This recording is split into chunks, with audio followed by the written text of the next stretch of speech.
Peace and love. I just wanted to say Happy New Year. I hope everyone is having a wonderful evening and a wonderful day.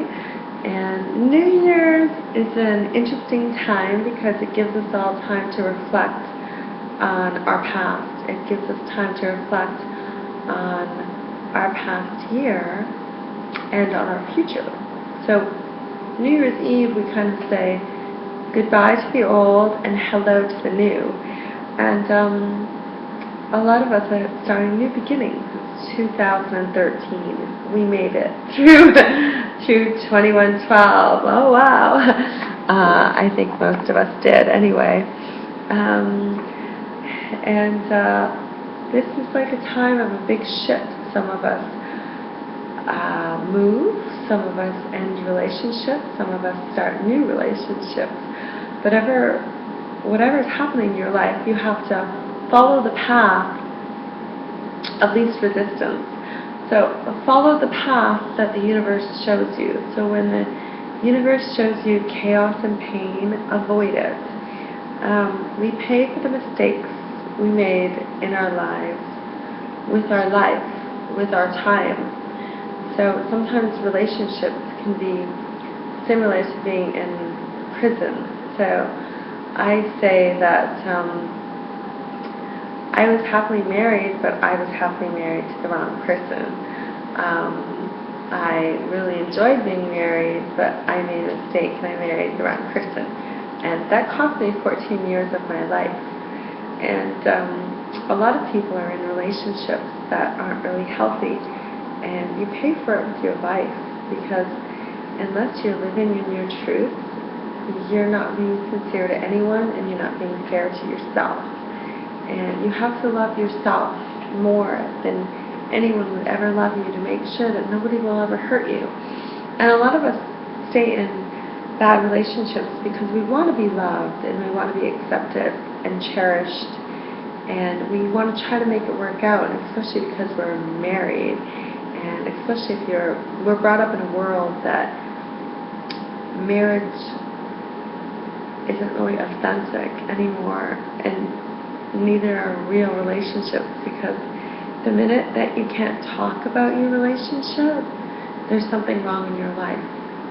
Because you should be able to talk freely about whatever you're going through, and you shouldn't feel ashamed of anything that you're going through. And my husband and I broke up because my husband cheated on me. And I don't blame him for cheating. And it was a blessing in disguise. And I don't always talk about why we broke up, but that's why we broke up. And it wasn't a healthy relationship, so that's okay. He really liked being married, and he was a good husband in a lot of ways, but we weren't right for each other. And I don't doubt that we loved each other, but when it came time to end, endings are never happy. They always bring a lot of sorrow, because you shared a lot of love with that person, and it's always hard to say goodbye. So the most you could hope for is hopefully a friend in that person. And if that friend always looks out for your best intentions, then that's great. And I'm not talking about marital-based relationships. I'm talking about all relationships. Sometimes our friends think they know what's best for us, but they don't, because they haven't lived our lives. So, and what they're saying what's best for us is actually how they would handle a situation, and it might not be how you would handle a situation. But we leave a lot of old friendships behind.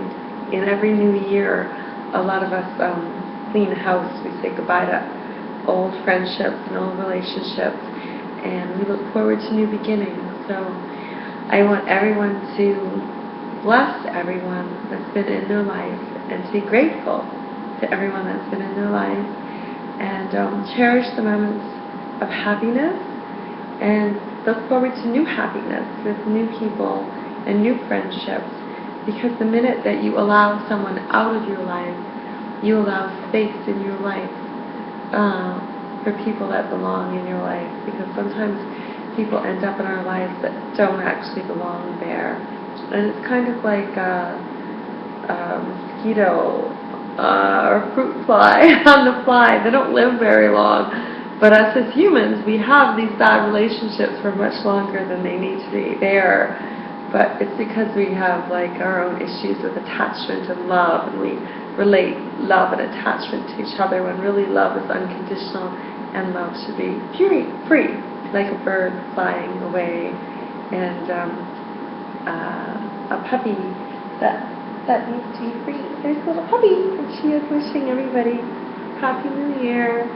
We should love everyone the way that we should love our dogs, unconditionally and compassionately, and they love us that way, so that's how we should love. And that's how Chanel loves. She's very loving. She's learning to be more loving. She's very compassionate and sweet. She's like the epitome of love. She'll get attacked by a dog and then still wag her tail and go up and still want to be friendly and be kind. And that's how we should be. We should be kind and loving to everybody. And this is Catherine wishing you peace and love and Happy New Year and many happy new beginnings, and all the things that need to end, they shall end in peace and love and many blessings. So this is saying goodbye to our past, hello to our future, and to live happily ever after in whatever the universe brings us right now. So always appreciate where you are now, because most of us are much fortunate than most people in the world. And remember that. Don't feel sorry for yourself. Be happy that you have your health and that you have a roof over your head and you have food in your tummy, and a lot of people aren't that fortunate. So we have to pray for them and wish them all well. So peace and love.